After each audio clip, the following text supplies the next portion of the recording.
Hello students, how are you? My name is Dr. Jyoti Singh and today I am going to discuss with you another topic from your chapter number 16 light. Today's topic is regular and diffuse reflection. ठीक है, तो सबसे पहले हम समझेंगे regular का मतलब। Regular मतलब लगातार, ठीक है, और डिफ्यूज मतलब इधर उधर, ठीक है। डिफ्यूज्ड है मतलब without any direction, directionless. Regular मतलब जो कि एक सर्टेन वे में बिहेव करे, ठीक है। और डिफ्यूज मतलब रैंडम, बिल्कुल हैपहज़र्ड, कोई भी उसका जैसे फिक्स पैटर्न ना हो। और रेगुलर में जिसका कि एक कोई फिक्स पैटर्न हो, तो यहाँ पे ये मतलब है, ठीक है। तो हम इसी को पढ़ने के लिए सबसे पहले देखेंगे एक्टिविटी नंबर 16.4, ठीक है। इसमें कहा गया है कि imagine that parallel rays are incident on an irregular surface as shown in figure 16.6. Remember that the laws of reflection are valid at each point of the surface. तो हमें ये याद रखना है कि जो हमने laws of reflection पढ़ा है, जैसे कि इसमें हमने दो लॉ पढ़े कि angle of incidence is always equal to the angle of reflection, ठीक है। और incident ray and the normal line at the point of incidence and the reflected ray all lie in the same plane. ये दो हैं laws जो reflection of light को जो है गवर्न करते हैं। तो ये लॉ हर कंडीशन में हर समय वैलिड है, ठीक है। ऐसा नहीं है कि ये लॉ केवल रेगुलर सरफेस, प्लेन सरफेसेस के लिए ही है, इरेगुलर सरफेस पे भी ये लॉ उतनी ही वैलिड है, ठीक है। तो हमें लेकिन रिजल्ट्स जो हैं वो दोनों में अलग अलग मिलेंगे। अगर हम रेगुलर मतलब कि प्लेन सरफेस ले लें, जैसे कि अगर आप यहाँ पे देखना चाहें कि इस फिगर में सबसे पहले हम रेगुलर से शुरू करेंगे, ठीक है। आपकी बुक में सबसे पहले डिफ्यूज रिफ्लेक्शन दिया गया है, लेकिन पहले मैं आपको रेगुलर रिफ्लेक्शन समझाना चाहूँगी, ठीक है। तो वो कैसे होता है, जैसे कि हमारा ये एक मिरर है, ठीक है। हम ये मिरर देख रहे हैं, ठीक है, और ये मिरर के ऊपर ऐसे ये लाइनिंग की गई, इट मीन्स कि ये पॉलिश्ड सरफेस है और ऊपर वाला सरफेस जो है वो चमकीला सरफेस है, ठीक है। तो इसमें क्या हुआ है कि रे ऑफ लाइट जो है वो आ रही है, रे ऑफ लाइट यहाँ से आई, ये आप देख रहे हैं ये इंसिडेंट रे है। तो ये रे यहीं जाएगी, ये जो ब्लू वाली लाइट है इसी तरह से रिफ्लेक्ट होगी। हमें कैसे पता चला, ये हमने पिछले वीडियो में देखा कि ये हमें कैसे पता चला कि हम जो है जब भी कोई इंसिडेंट लाइट जो है वो मिरर पे आती है तो हम मिरर के ऊपर उसी पॉइंट से एक 90 डिग्री का एंगल लेते हुए एक लाइन खींचते हैं। मेरी लाइन थोड़ी टेढ़ी जा रही है, ठीक है। तो हम जब 90 डिग्री का एंगल बना लेते हैं तो ये जो एंगल होता है इसको हम एंगल ऑफ इंसिडेंस कहते हैं। और इतना ही एंगल लेते हुए लगभग, ठीक है, इतना ही एंगल लेते हुए हम फिर दूसरी लाइन खींचते हैं जिसको कि हम रे ऑफ रिफ्लेक्शन कहते हैं, या और ये जो एंगल बनता है नॉर्मल से इसको हम एंगल ऑफ रिफ्लेक्शन कहते हैं। तो इस तरीके से हमने पता कर लिया कि कोई भी लाइट आती है तो वो इसी तरह से रिफ्लेक्ट होगी, क्योंकि हमें पता है। तो वैसे ही दूसरी लाइट आई, वो भी इस तरह से रिफ्लेक्ट हुई। तो नॉर्मल अगर हम खींच लें किसी भी इंसिडेंट रे के ऊपर 90 डिग्री का, तो हम जो रे ऑफ रिफ्लेक्शन है उसको हम बहुत आराम से बहुत इजीली ड्रॉ कर सकते हैं, ठीक है। तो ये तो हो गई रेगुलर सरफेस पे। तो आपने देखा रेगुलर सरफेस पे क्या पैटर्न फॉलो हो रहा है। रेगुलर सरफेस पे ये पैटर्न फॉलो हो रहा है कि जो भी इंसिडेंट लाइट आ रही है, ये लाइट, ये लाइट, ये लाइट, ये सब एक दूसरे के पैरेलल लाइट्स आई, ठीक है। और इनका जो रिफ्लेक्टेड रे था, ये रे, ये वाली रे, ये भी रिफ्लेक्ट हुई। तो ये सारी जो ब्लू लाइट्स हैं ये रिफ्लेक्टेड रेज हैं, और ये जो ब्लैक लाइन है ये सारी इंसिडेंट रेज हैं।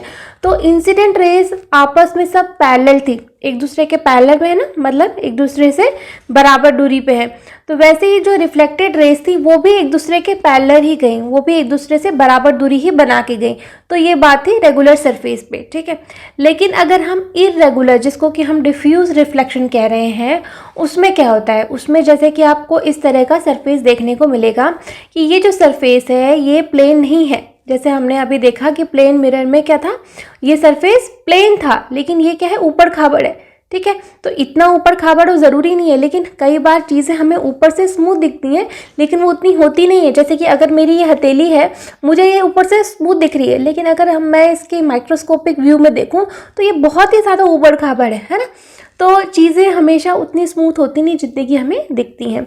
तो इस वजह से जब इस तरह के सरफेस पे जब कोई लाइट आएगी, तो सपोज़ यहाँ पे लाइट आई, यहाँ पे लाइट आई, यहाँ पे लाइट आई, यहाँ पे सब जगह लाइट आई, सब जगह इंसिडेंट रे आ रही है। तो आप देखिए कि इसका ये जो लाइट आई वो इस तरीके से रिफ्लेक्ट होके गई, ये वाली लाइट आई वो इस तरीके से रिफ्लेक्ट होके गई, ये इधर ये उधर। जबकि हमने नीचे के केस में देखा सब लाइट एक डायरेक्शन में जा रही थी। ऐसा क्यों हुआ? वो ऐसा इसलिए हुआ कि जैसे कि ये हमारा सरफेस था, तो जब ये लाइट यहाँ आई तो हमने इसके ऊपर एक नॉर्मल ड्रॉ किया, है ना। नॉर्मल ड्रॉ किया तो ये जो एंगल था उसी से लेते हुए हमने एक इंसिडेंट लाइट रिफ्लेक्टेड रे जो है वो बना दी। वैसे ही जब ये लाइट यहाँ आई तो हमने इस सरफेस पे एक जो है नॉर्मल ड्रॉ किया, ठीक है। जब हमने यहाँ पे नॉर्मल ड्रॉ किया तो हमें ये यहाँ पे मिला। तो जब ये एंगल ऑफ इंसिडेंस हो गई तो ये हमारी एंगल ऑफ रिफ्लेक्शन हो गई, तो लाइट हमारी इधर गई, है ना। तो इस तरीके से जो सरफेस है उसकी स्मूथनेस और उसकी इरेगुलरिटीज़ डिफाइन करती हैं कि जो रिफ्लेक्टेड रे है वो किधर जाएगी। तो इस तरह के रिफ्लेक्शन को, इरेगुलर रिफ्लेक्शन को हम क्या कहेंगे? डिफ्यूज्ड रिफ्लेक्शन कहेंगे, ठीक है। When all the parallel raise reflected from A rough और इरेगुलर, रफ या फिर इरेगुलर सरफेस पे, ठीक है। So rough or irregular surface are not parallel. The reflection is known as diffused or irregular reflection. ठीक है। तो जब भी किसी सरफेस, नॉन स्मूथ सरफेस या रफ सरफेस से जब इंसिडेंट लाइट टकराती है और वो जब रिफ्लेक्ट बैक होती है तो वो हमेशा आपस में पैरेलल नहीं होती है, एंड दैट रिफ्लेक्शन और that kind of diffusion is called irregular diffusion. और जो है कि वो बिल्कुल एक बराबर जैसा, एक जैसा बिहेव नहीं करते हैं, ठीक है। Remember that the diffused reflection is not due to the failure of the laws of reflection. तो जो डिफ्यूज्ड रिफ्लेक्शन, जैसा मैंने पहले बताया, it is not due to the failure of law of reflection, fine. It is caused by the irregularities in the reflecting surface like that of a cardboard. यानी कि जो surface में इरेगुलरिटीज होती हैं, इसकी वजह से हम ये देखते हैं कि इरेगुलर डिफ्यूजन में क्या होता है कि ये जो लाइट्स आप वेव्स देख रहे हैं ये अलग अलग डायरेक्शन में जाती हैं, ठीक है। ये जो सरफेस है उसकी इरेगुलरिटीज़ की वजह से होती है, ठीक है। अगर कोई स्मूथ सरफेस नहीं होगा, जैसे ग्लास है वो बिल्कुल स्मूथ सरफेस होती है तो उसके ऊपर कोई इरेगुलरिटीज़ नहीं होती, तो उसमें हमें इस तरह का रिफ्लेक्शन देखने को मिलेगा। लेकिन जो दूसरे सरफेसेस है उसमें इरेगुलर डिफ्यूजन होता है, मतलब इरेगुलर रिफ्लेक्शन होता है, सॉरी, ठीक है। So on the other hand reflection from a smooth surface like that of a mirror is called regular reflection, ठीक है। तो जो मिरर होते हैं उसके सरफेस जो कि स्मूथ होती है, बिल्कुल स्मूथ होती है, उसके सरफेस के ऊपर से रिफ्लेक्शन को हम क्या कहते हैं? रेगुलर रिफ्लेक्शन, ठीक है। Images are form by regular reflection. तो जो इमेजेस होती हैं, इरेगुलर रिफ्लेक्शन की वजह से कभी भी इमेज फॉर्मेशन नहीं होती। इमेज फॉर्मेशन के लिए कम से कम दो रेस का जो है एक ही पॉइंट पे जा कर के मीट होना ज़रूरी होता है, ठीक है। तो वो जो है रेगुलर रिफ्लेक्शन से ही पॉसिबल हो सकता है, इरेगुलर रिफ्लेक्शन से पॉसिबल नहीं हो सकता है, क्योंकि उसमें इधर उधर रेस जाएंगी, फाइन। तो रेगुलर रिफ्लेक्शन होगा तभी जो है इमेज फॉर्मेशन होता है, फाइन। तो ये एक डायग्राम देख रहे हैं आप, ये है रेगुलर रिफ्लेक्शन का, जिसमें कि सारी रेज जो है एक दूसरे के पैरेलल में आ रही हैं, ठीक है। Do we see all objects to reflected light? तो क्या हम सारे ऑब्जेक्ट्स जो देखते हैं वो it is because of reflected light की वजह से देखते हैं हम? क्योंकि जैसे हमने कहा कि कोई भी चीज़ हमें तभी दिखाई देती है जब कोई वो एक जो है रे को, एक लाइट को इमिट करे, तभी वो हमको दिखाई देती है। चाहे वो उसकी खुद की लाइट हो या उसके ऊपर किसी और चीज़ की लाइट पड़े और वो उस लाइट को रिफ्लेक्ट कर दे तो चीज़ हमको वो दिखाई देती है, ठीक है। So do we see all objects due to reflected light? इसका आंसर हम इसमें देखेंगे।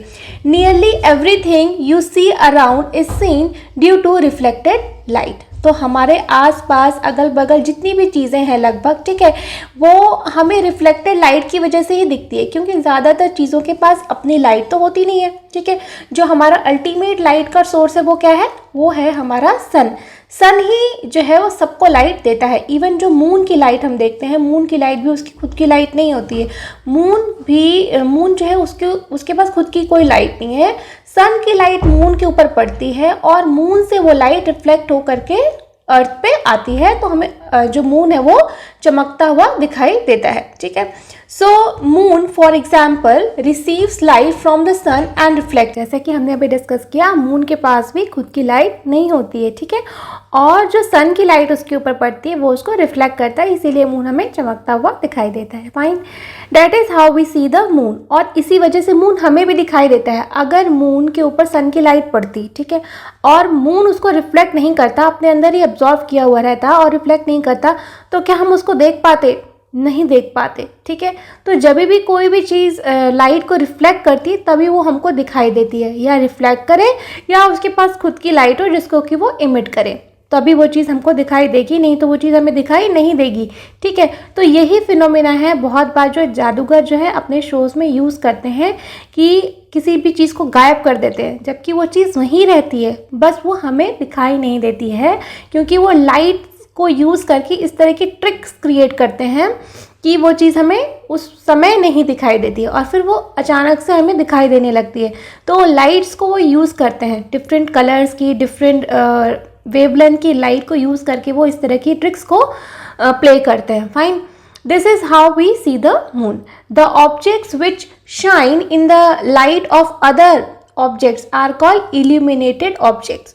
तो वो ऑब्जेक्ट्स जिनके पास खुद की लाइट नहीं होती है और दूसरों की लाइट की वजह से वो दिखाई देते हैं, ठीक है, तो उसको हम कहते हैं इल्यूमिनेटेड ऑब्जेक्ट्स। मतलब उनके पास खुद की लाइट नहीं है, वो लाइट को रिफ्लेक्ट करते हैं, ठीक है, तो उसको हम इल्यूमिनेटेड ऑब्जेक्ट्स कहते हैं।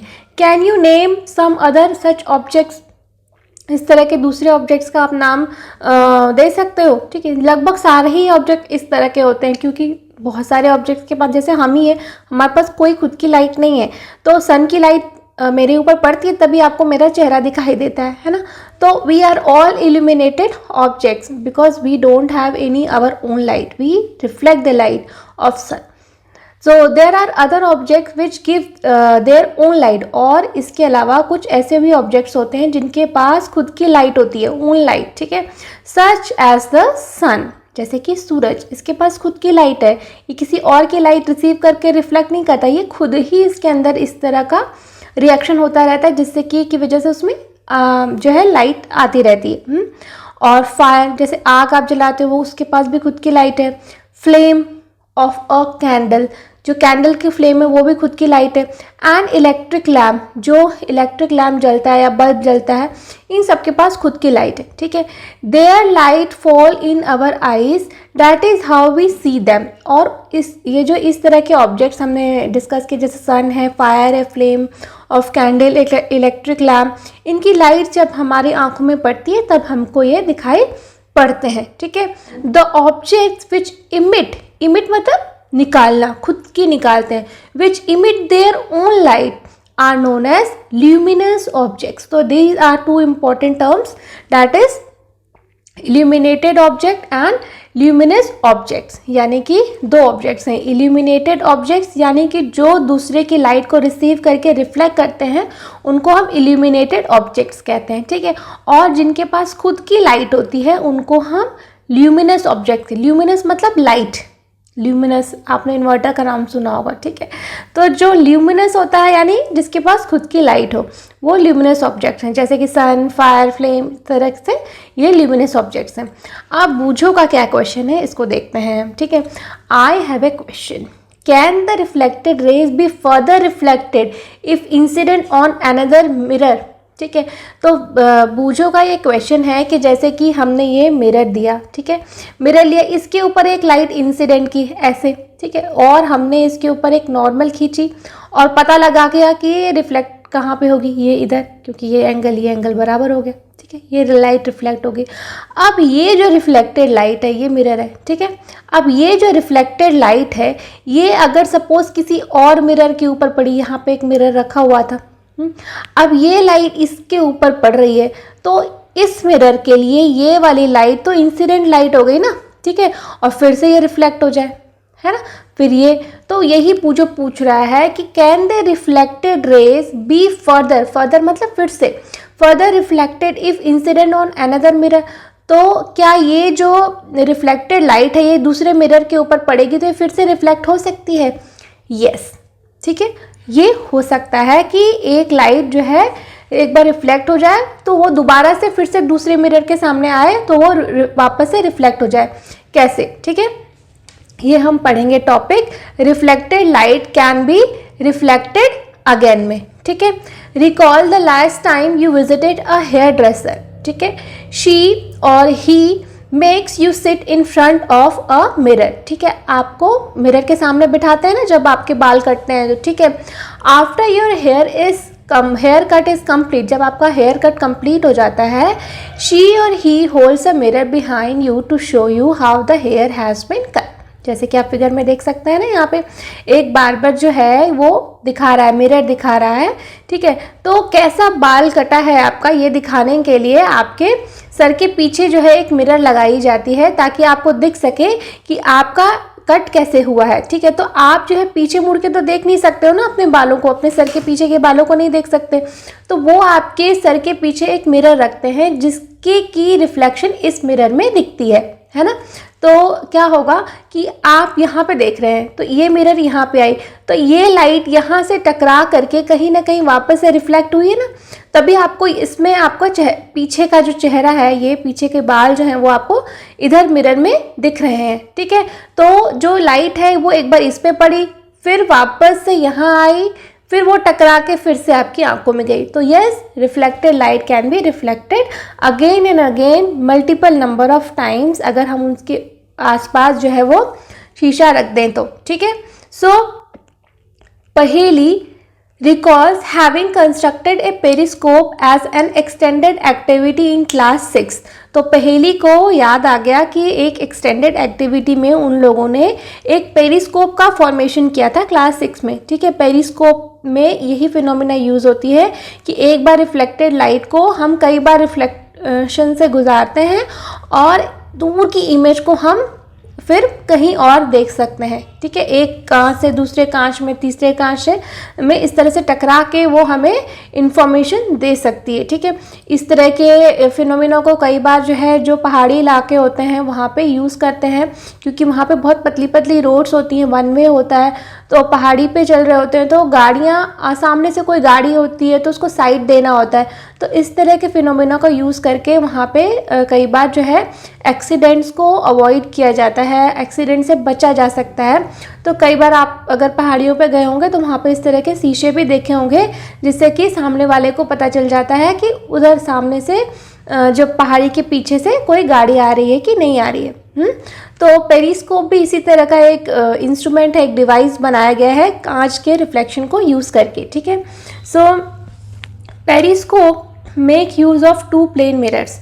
पेरिस्कोप में क्या होता है, दो प्लेन मिरर्स होते हैं, जैसे दो शीशे होते हैं, जैसे आपने बार्बर की शॉप में देखे हैं वैसे शीशे होते हैं। Can you explain how reflection from the two mirrors enable you to see objects which are not visible directly.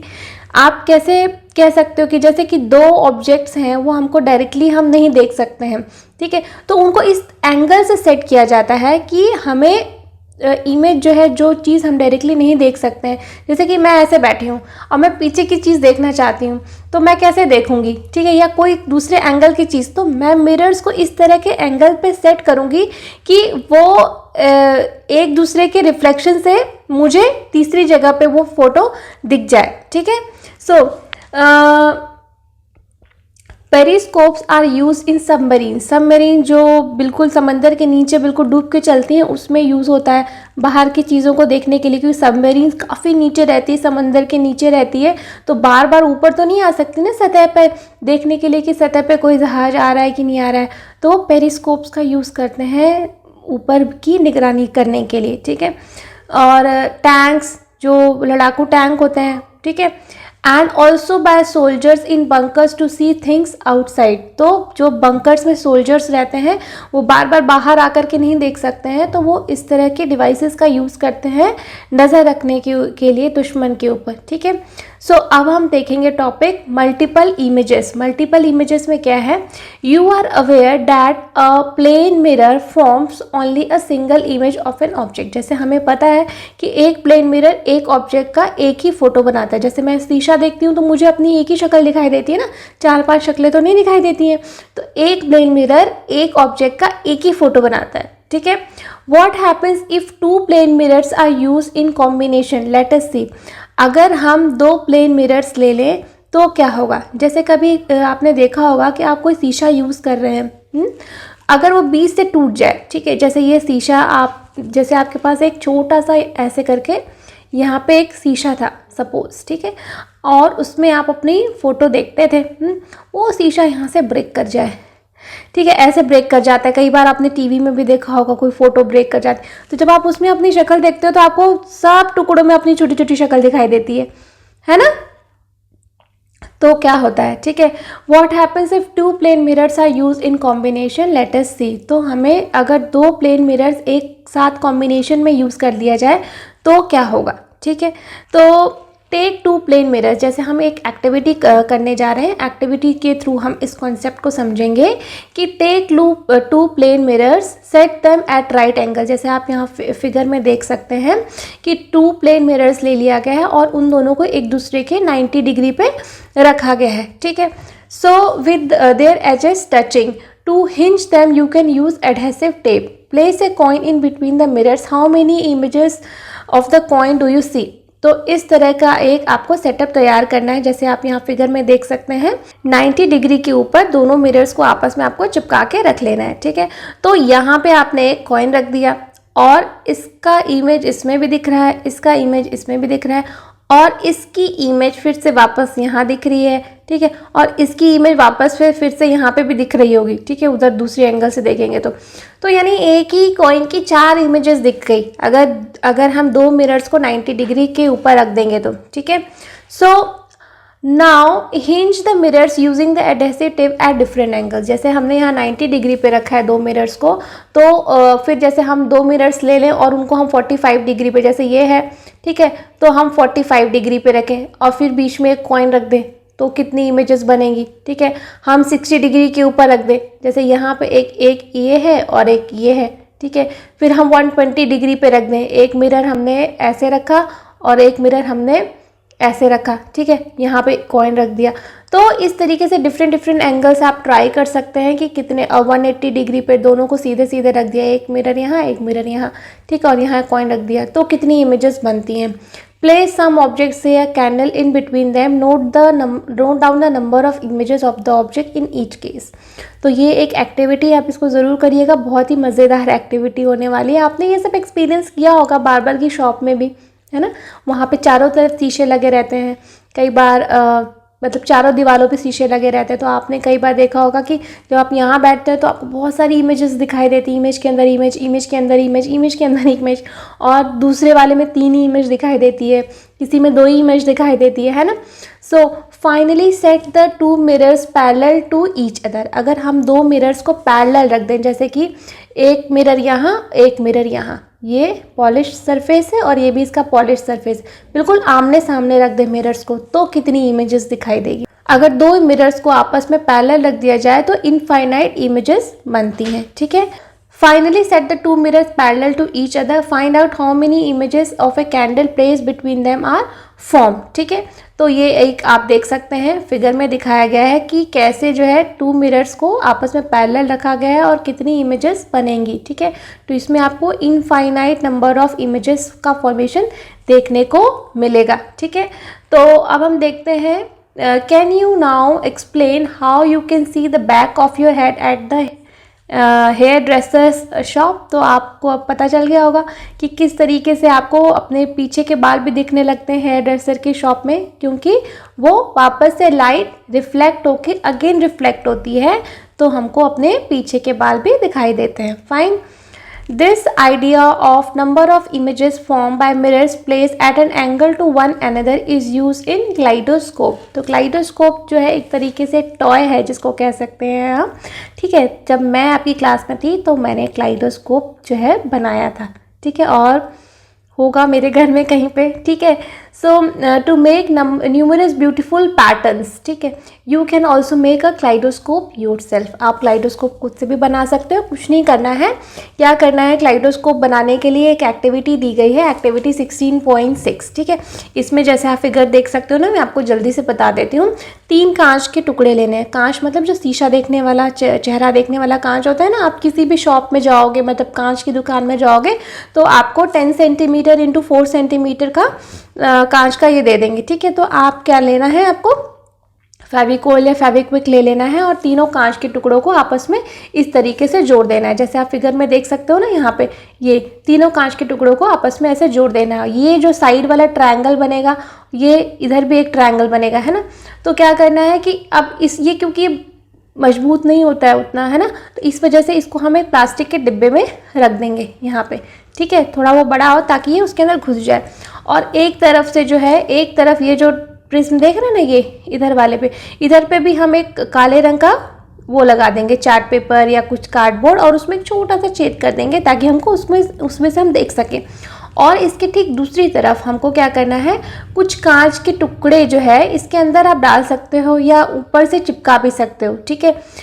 उसके अंदर डाल दीजिए और पीछे से एक ढक्कन से ऐसे, ये जो प्लास्टिक का ढक्कन है जिसको देख रहे हैं हम, इसको बंद कर दीजिए इस तरीके से। फिर जब आप इस छेद से इसमें देखोगे तो आपको बहुत सारे पैटर्न्स दिखेंगे, बहुत सारे पैटर्न्स दिखेंगे। और इसकी विशेषता यही है कि इसमें कोई भी एक पैटर्न दोबारा रिपीट नहीं होता है, ठीक है। इसी वजह से इस क्लाइडोस्कोप को, ठीक है, बहुत सारे फैशन डिज़ाइनर्स, बहुत सारे जो ड्रेस डिज़ाइनर्स और ये जितने भी वॉलपेपर डिज़ाइनर्स हैं उसको यूज़ करते हैं to get an idea of different designs and different patterns, ठीक है। जैसे कपड़ों के ऊपर बहुत सारे आपको पैटर्न्स देखने को मिलते हैं ना, उस तरीके से, ठीक है। So when you peep through the hole you will be able to see a variety of patterns in the tube. तो इस ट्यूब में आपको बहुत सारे वैरायटी ऑफ पैटर्न्स देखने को मिलेंगे और बहुत अच्छा लगता है देखने में, ठीक है। And interesting feature of A kaleidoscope is that you will never see the same pattern again. तो ये एक इंटरेस्टिंग आइडिया है, ठीक है। Designers of wallpapers and fabrics and artists often use kaleidoscope to get ideas for new patterns, ठीक है। To make your toy attractive, you can wrap the kaleidoscope in a colored paper। तो coloured paper से भी आप उसको decorate कर सकते हैं, ठीक है। सो ये तो था पूरा क्लाइडोस्कोप का आइडिया, ठीक है। सो होप करती हूँ कि अभी तक का टॉपिक आपको अच्छे से समझ में आया होगा। And still if you have any doubts then you can write in the comment section, I will surely reply. Thank you.